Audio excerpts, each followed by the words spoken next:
The man, what were the numbers? Here you go. So 234 kilos of.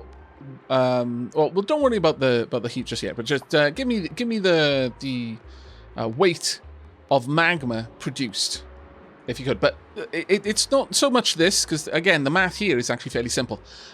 It's how do volcanoes work? Because chat gave me the impression that volcanoes don't go dormant. The reason why these numbers are so extreme compared to all of the other geysers is because, yeah, it doesn't have a dormancy period. It's just active for 71 seconds every 8,573.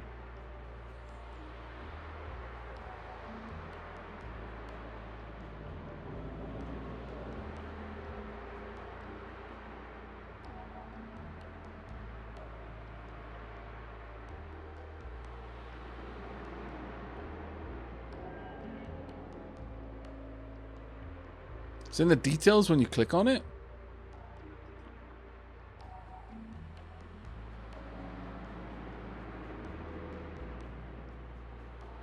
That one doesn't show dormancy because we haven't analyzed it. Yeah, I know. But again, the kind of impression I got from chat. So what I'm basically asking is can chat confirm or deny?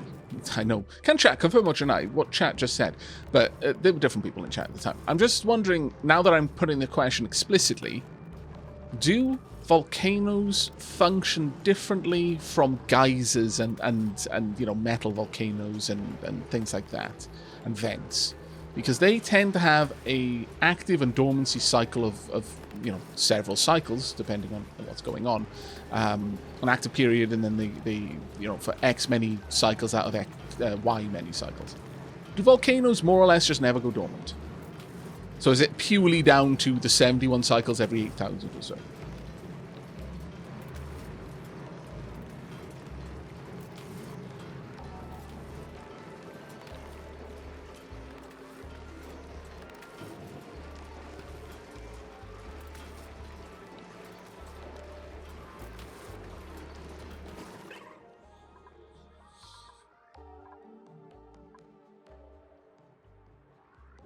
Yeah, volcanoes usually output a lot more weight of material. Yes, that is definitely what I'm getting. This outputs 234 kilos.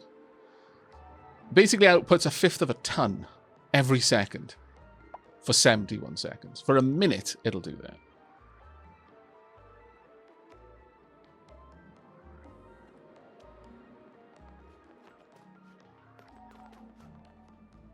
Well, they're basically the same as every other geyser. Okay, Timo, thank you so much.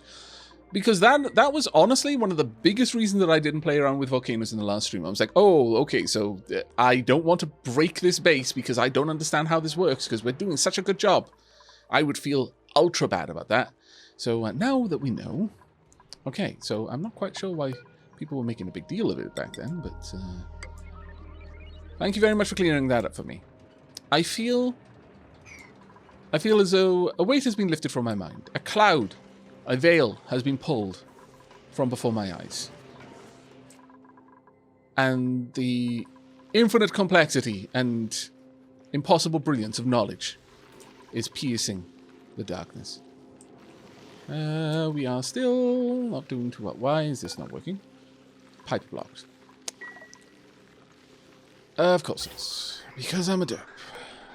Of course I am. Okay, well, Tonk. Okay. Hello?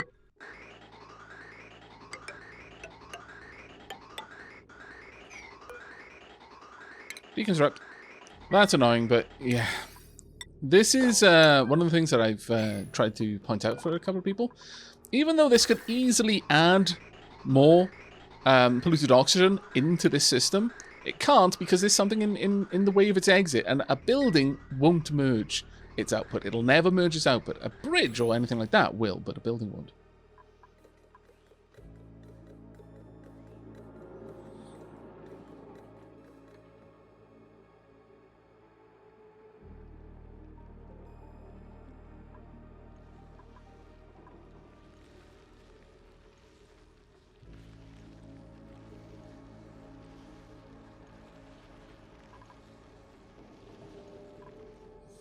But with all of that said and done, I do think that maybe trying to tame those volcanoes is going to be a good move for us.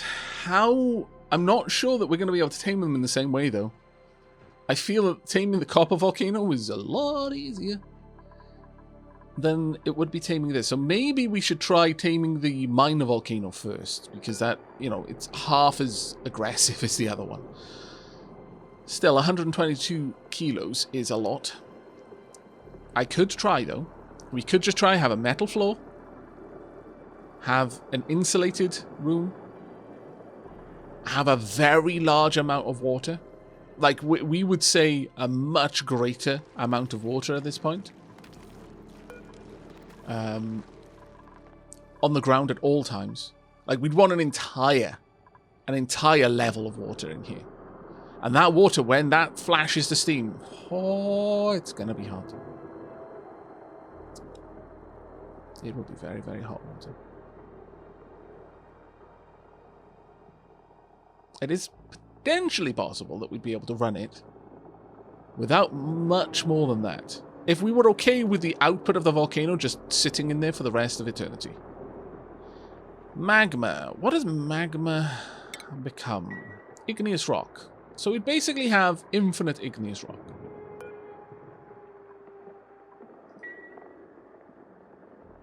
I mean,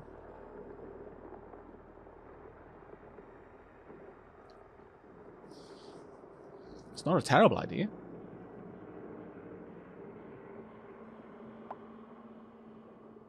I wonder if there's a danger of the walls breaking from the steam pressure. Depends. If you make it double thick, usually it can withstand an enormous amount of pressure. The other thing you can do is you can build you can kind of clad, well, no, it's not cladding if it's on the inside, but line the walls with airflow tiles, because airflow tiles are immune to pressure. Don't ask me why, it seems silly to me as well, but actually, yes! Our prayers answered! Answered prayers! Get down there, you cute little thing, you shall have a glorious place where we won't eat your eggs. Yeah, until they're glossy dracos. And then we will discuss your continued survival.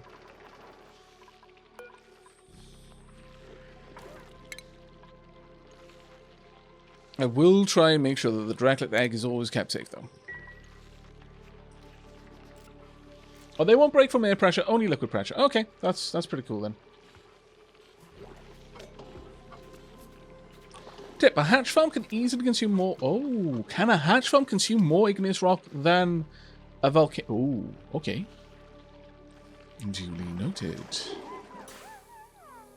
Alright. So maybe that is something that we're going to want to do then. Maybe that is something very much that we're going to want to do then. We're going to want to bring all of that delicious, delicious igneous rock out so that we can feed hatches forever, making infinite coal. Maybe this is not a bad idea. Only 2.6 seconds left over here. Alright. It will mean excavating a chunk of this area, which I'm not super happy about, but at the same time, it's also not super bad.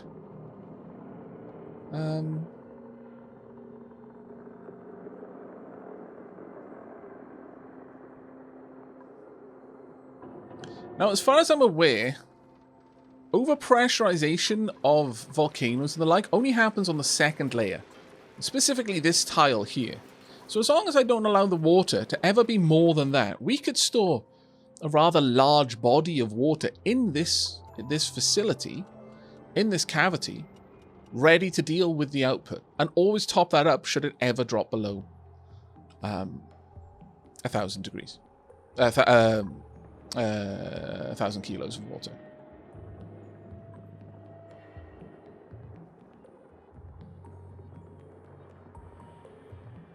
I think this may be a good idea. Okay, so let's lay down some plans then.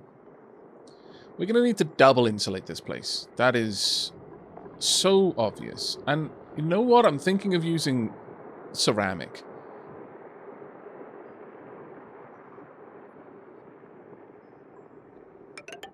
Just because I can. We're going to need to shorten this bridge, unfortunately. Let's Yeah, let's tie that off there. And then break this down. We're going to want to, unfortunately, excavate more down here. But the snow is less precious than other materials in this area, so I don't mind going through that. There we go. That'll give us an area for us. And this can come out about 3 tiles. And then we'll want metal tiles. We're going to want steel for its crazy high melting point. Oh, actually, that being said...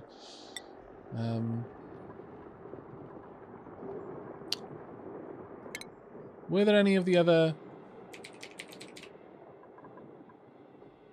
refined metals that could handle this? It's coming at 1,700, isn't it? I do apologize, everyone, for not remembering the melting points of metals. I do feel a little bit bad about that, if I'm honest with myself. Well, that was obvious if copper melts lower than iron. I guess we're going to have to be going with steel then, again. That said, I could use diamond, I suppose. But I like steel. If we line this area with steel, and then build up. 1, 2, 3, 4. There's 4 actually. There's 8. So that's 8,000 kilos. 8 tons of water just sat on these lower tiles for us to play with.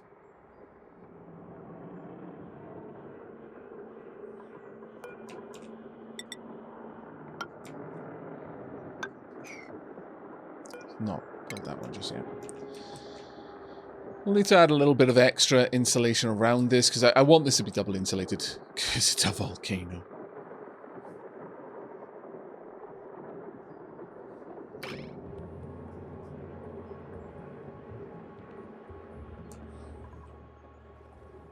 Oh no, Spiders George, I wasn't talking specifically about this game. I was talking more about just me forgetting the various properties of the elements. There was a time when I could have reeled off that kind of information without much thought. I usually boast about the fact that once a number goes into my head, it doesn't leave. But clearly there are exceptions. When it's been long enough, and when that number is infrequently used enough, such as the melting point of the various metals, it does eventually leave. Gets replaced by cat pictures. Or in my case, ferret pictures. I'm not entirely sad about this. A little bit sad. Not entirely sad. I do feel that, in the grand scheme of things, ferret pictures are a higher priority memory to retain. But there's a little part of me that's like, oh.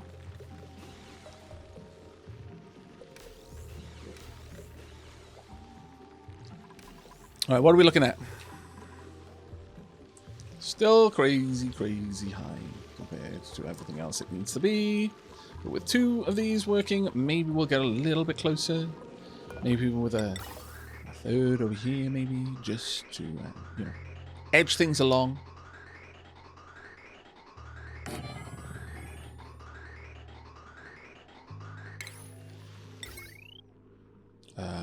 You know what? Sure. Thunk.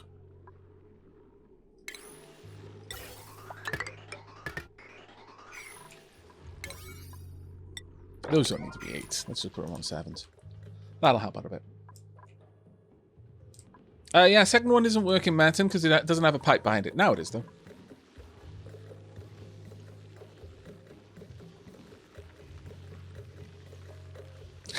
Yeah, I'm a biochemist by trade, and there's stuff every day that leaves my head to be replaced by TikTok songs. Yeah. Yeah. Social media has a lot to answer for.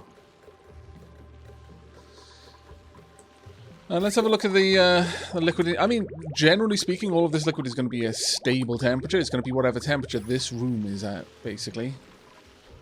As more hydrogen gets added in, more of this temperature gets moved around. Very good times. This room should start to get emptied out much faster. Now that there are 2 of these drawing the gas out of it. We're getting there, chat. It's going to take a little bit more time, but we are getting there. Okay, so there is a bunch of other projects that we can work on. Firstly, we will be retooling this a lot. This is 100% not in its final form. And the more I understand about the game, the better I get at managing the various pitfalls and things and doodads that are going on. The closer we are getting to that point where I'm going to be content to say, yeah, we're done with that section and now we can move on. But I think the next thing we can absolutely work on is building a large, like an industrial scale spawn. An industrial scale one of these, like double the output, double the input. We're going to use up the large amounts of water that we're gathering and get rid of that. Also, I want to change this up to something a little bit better. We are going to want, let's have a look. Yeah, we're going to grab these two, deconstruct, deconstruct.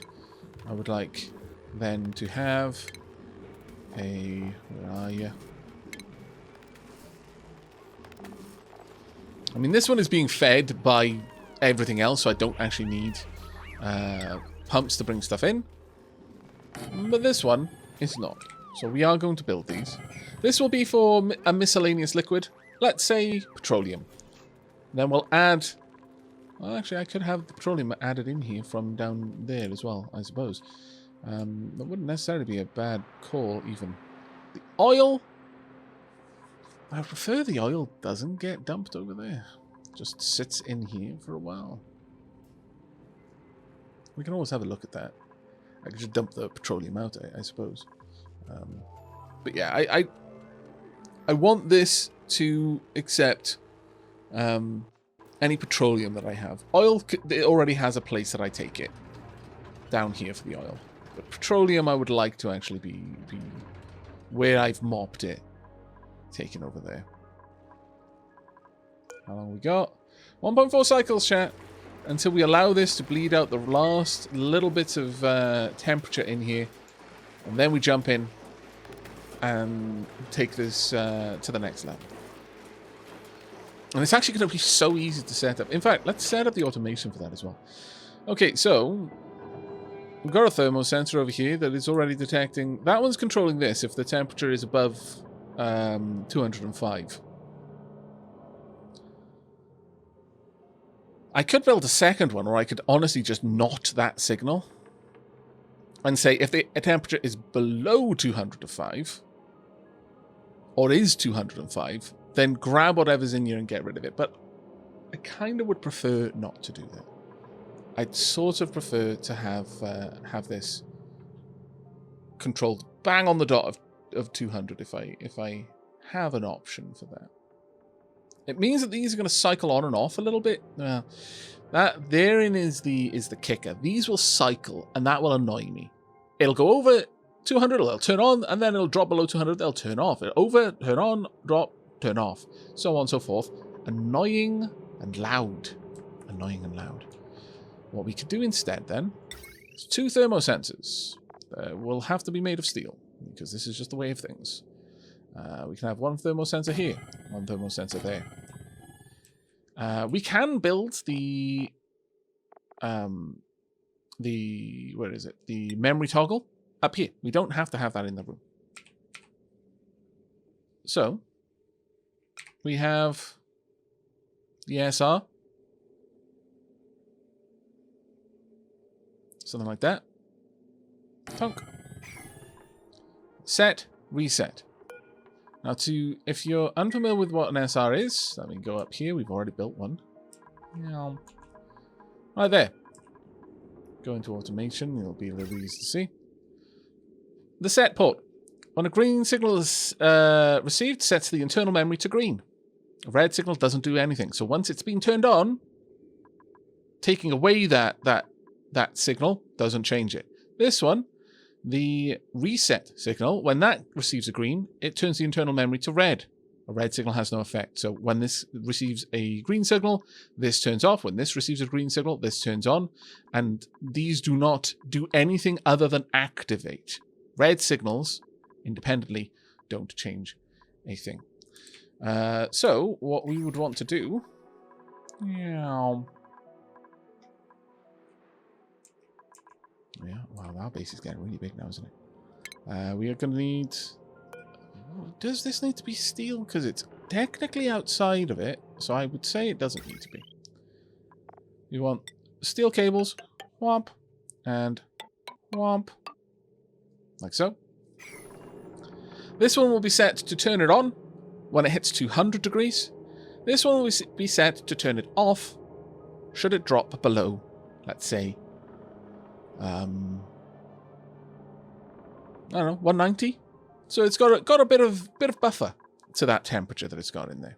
So it's not going to be seesawing quite as aggressively. Out here, we can happily have these hooked up to a copper signal. Now, I'm not going to build those just yet because they'll disable it once they're wired up. However, once this one triggers and activates this... In fact, we can run it off this if I particularly wanted to.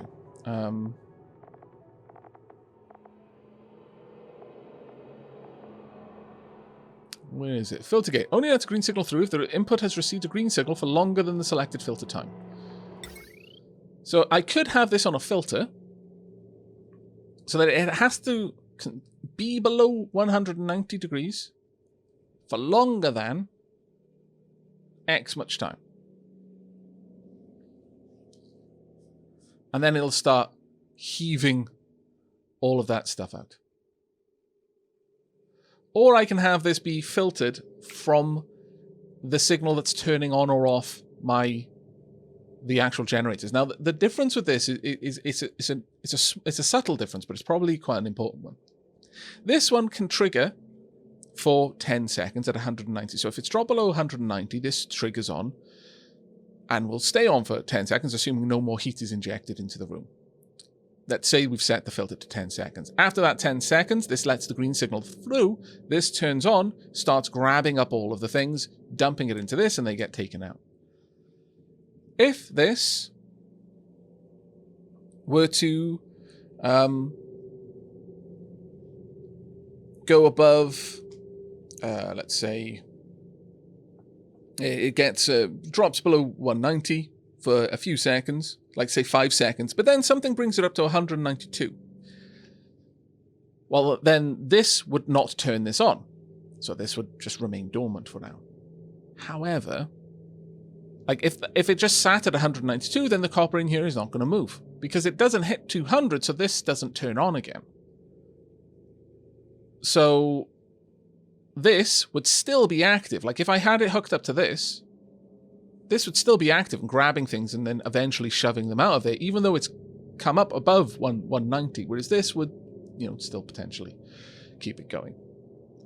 Don't know if I've done a very good job of explaining the difference there. This one is more sensitive to the immediate situation, this one less so. So it depends on which one we want to run it on. And indeed, whether we want that big of a gap. I might want...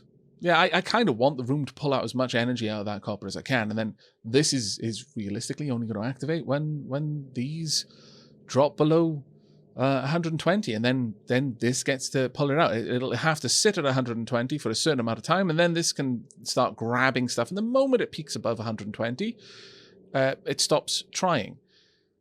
Whether I want to let the room get up to 200 though before I turn these on, or whether I want to just start extracting that heat the moment it's there, is the real question. Well, what do you think, chat? Should I just let these run as they can, or not? I'm thinking it would be nicer to get the most bang for buck out of them if I could, personally.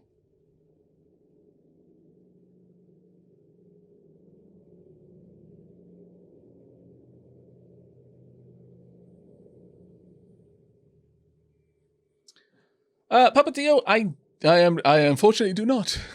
I know, super sad about that. But sure, drop the link on the Discord channel, and I will check it out later. ! Discord.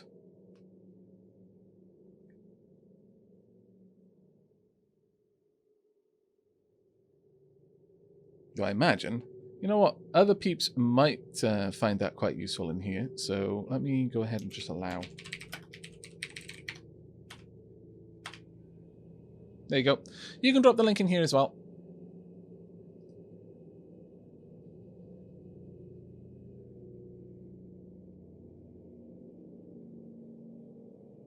Yeah, keeping things simple, less points of failure.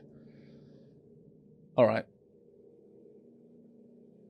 Well, that's the main part of the system that we're going to need to build. Also, when that all gets set up, I could start adding more of these temp shift plates in here, which wouldn't necessarily be a bad idea.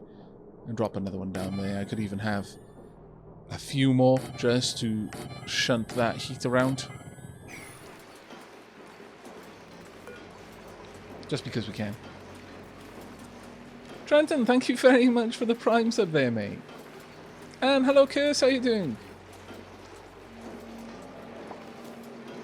Don't worry, it does look complicated. I make it look complicated because I like to fuss around with the full sciencey bits. But it doesn't need to be as complicated as this. Not even slightly. I do this game a bit of a disservice sometimes with the way I play it. But yeah, I think that should be a decent little setup. We'll turn these on. We'll get the most power out of them. It will mean that sometimes this the volcano in here will just sit there, and the steam in here will be like well, yeah. I actually think that we'll only kick it on at 200. So if the steam doesn't manage to get above 200, which is unlikely, if this is dropping, even if there's any copper in here at all. It's probably going to have pulled the steam up above 200, but then these will eventually drain it all the way down to the lowest possible point. And I believe below 125. So this would have to be set at like 125 or maybe even 130, honestly. Just give it a little bit of a buffer. And then that would all work quite nicely, I think. We'll see how it goes, though.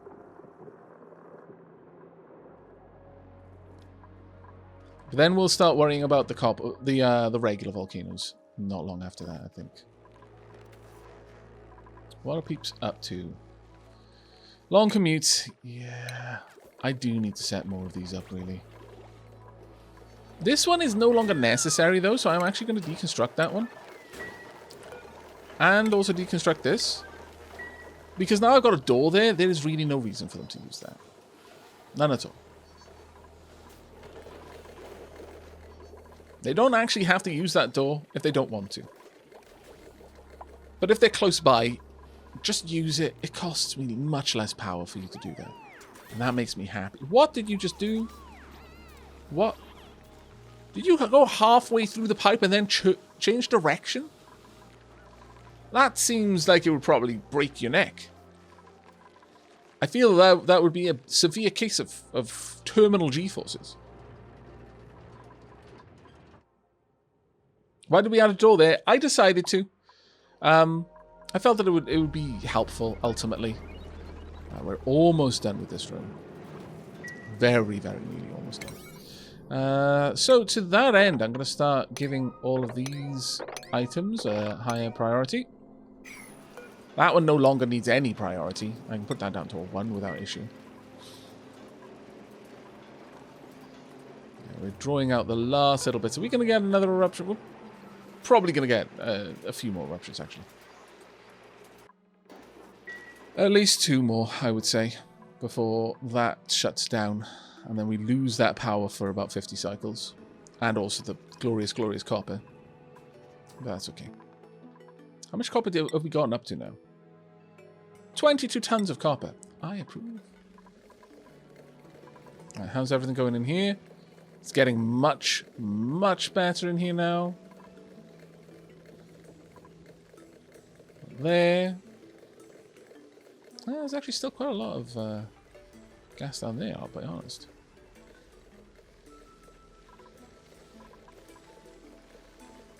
Slowly emptying out these rooms. It's going to take a little bit of time, but it'll get done.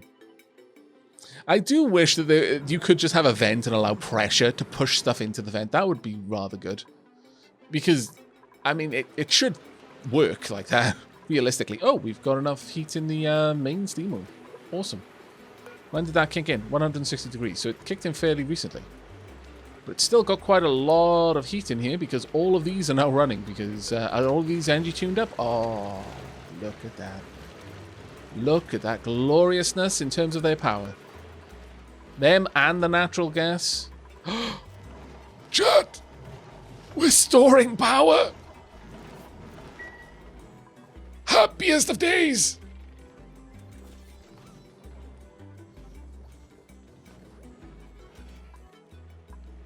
I'm so happy. I kind of feel that we deserve a couple more batteries, actually. I know. I wasn't going to do this, but I've decided that I kind of like the idea of it, though. Do these have an overheat? Yes, they do. So that means I need to make them steel. Maybe I don't want a lot of batteries then. I don't know. I kind of do. What if we had just a bunch of batteries down here that do nothing but store power? Just for that little bit of extra oomph in the network.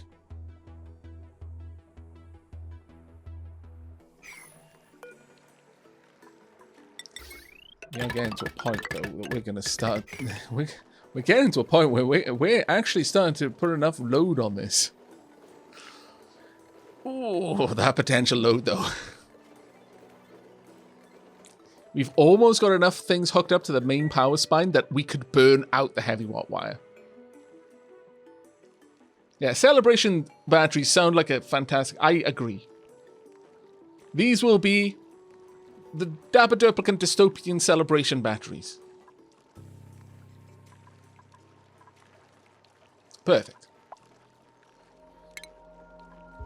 Also, I could theoretically just start making temperature plates out of copper now. Oh, that's so dumb. That is dumb on so many wonderful, wonderful levels. I could just replace the temp shift plates in here with copper temp shift plates. Ah, metal volcanoes are grand. Oh,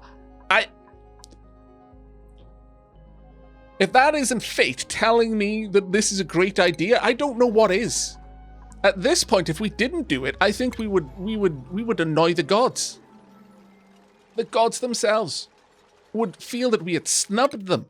No, it has to be. Copper temp shift plates it is. Oh, I've got to tear them down. Oh man, that's so annoying. On so many levels. Alright. Background buildings, I believe temp shift plates count as. Whomp. Yes.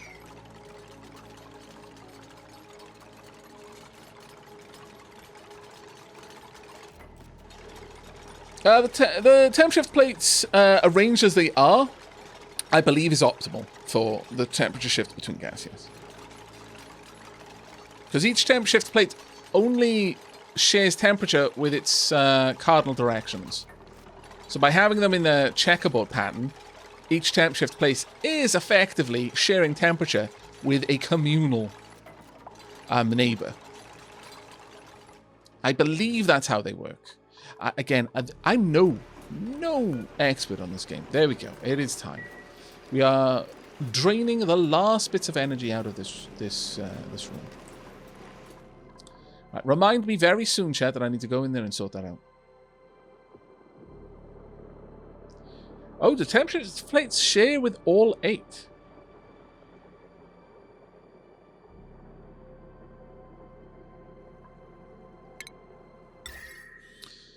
Above this heat dispersal based on the construction material used has a small area effect. The thermal properties, I mean...